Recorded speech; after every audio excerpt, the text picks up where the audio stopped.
Hello everyone, welcome back to my channel IT core. I hope कि आपने speaking reading के साथ साथ मिरर प्रैक्टिसिंग भी स्टार्ट कर दी होगी। मैंने अपनी लास्ट क्लास में मिरर प्रैक्टिसिंग को इतना ज्यादा बूस्ट क्यों किया था, क्योंकि ये बहुत जरूरी है।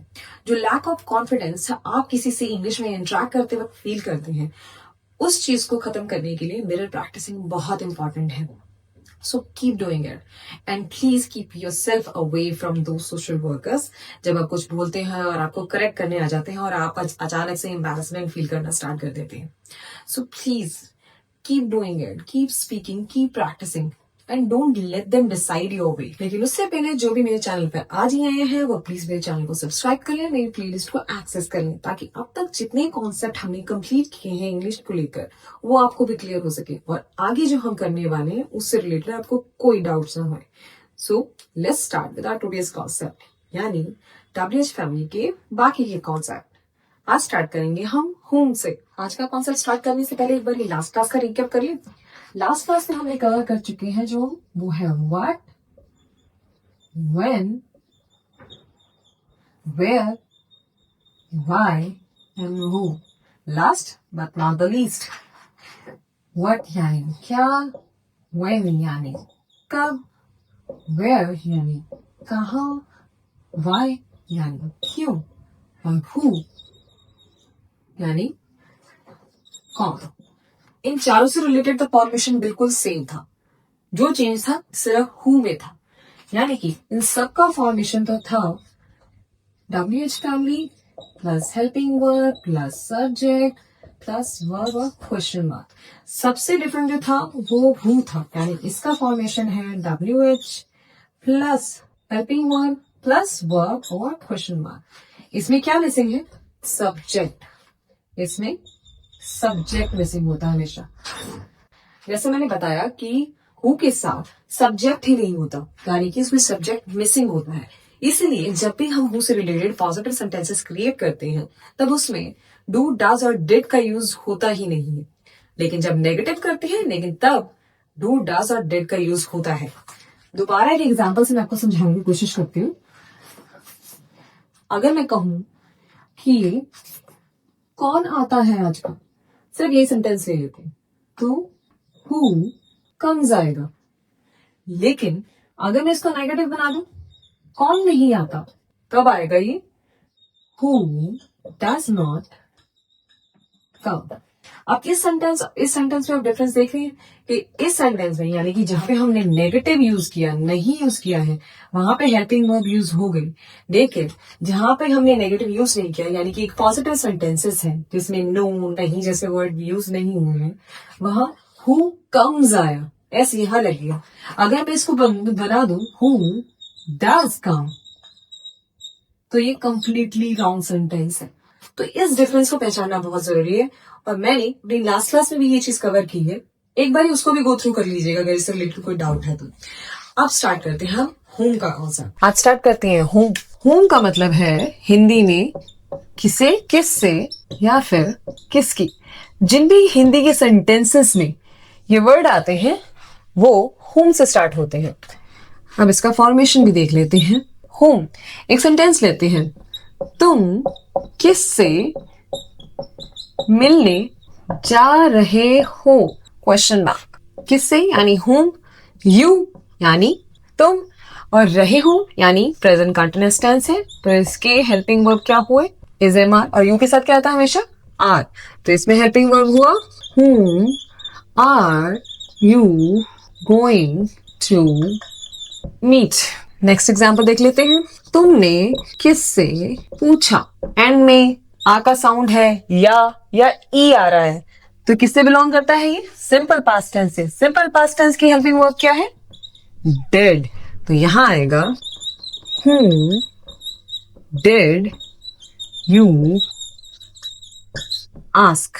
अब नेक्स्ट कॉन्सेप्ट कर लेते हैं, यानी which, यानी कौन सा या फिर कौन सी। एक एग्जाम्पल देख लेते हैं। तुम कौन सी किताब पढ़ रहे हो, कंटिन्यूअस फॉर्म है एंड में, तो कौन सी हेल्पिंग वर्ब है? Is am are. और जब तुम यानी यू यूज हो रहा है तो क्या आएगा? आर। तो इसका आंसर देख लेते हैं. विच बुक यानी कौन सी बुक उसने पूछा. So which book are you reading. दूसरा एग्जाम्पल देख लेते हैं.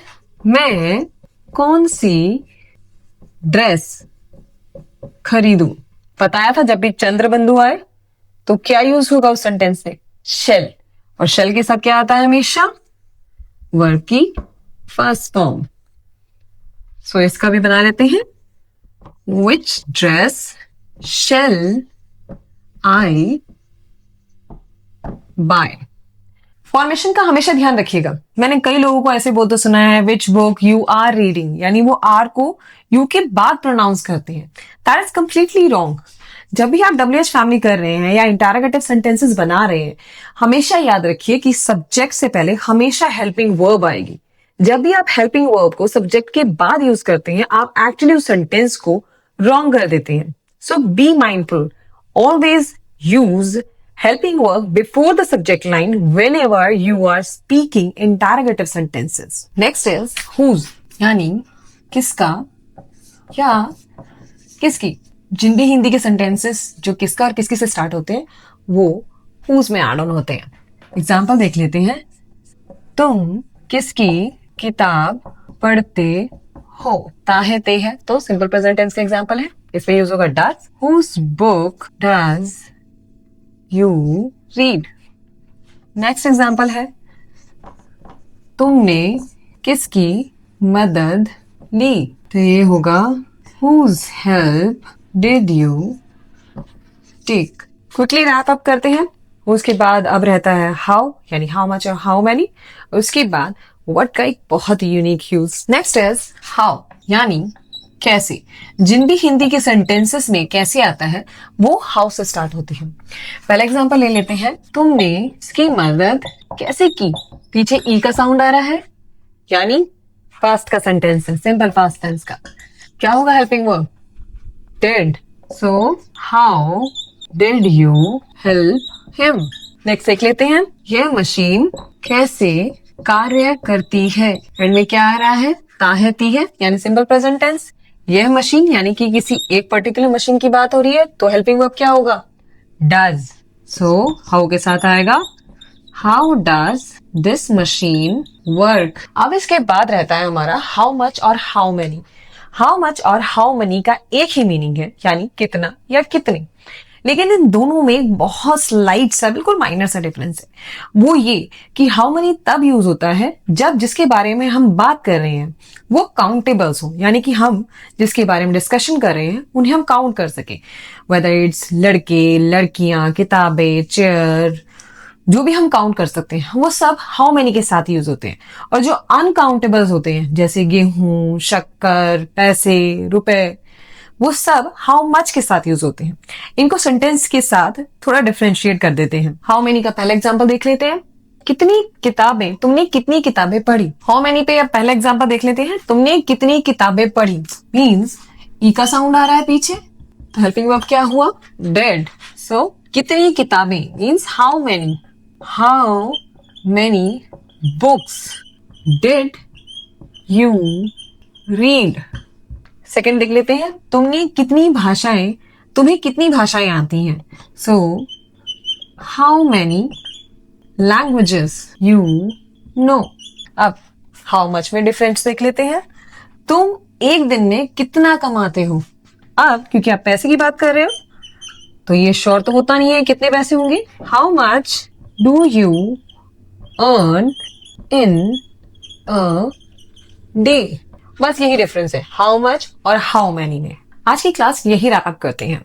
आई होप कि आज की क्लास में मैंने आपको जितने कॉन्सेप्ट क्लियर करवाए आपको वो समझ आए होंगे. फिर भी अगर कोई डाउट्स हैं तो please reach out to me through your comments. And till the time keep learning, keep exercising, keep yourself motivated. Don't forget to like, share and subscribe. We will see you and meet you in our next one. Bye bye.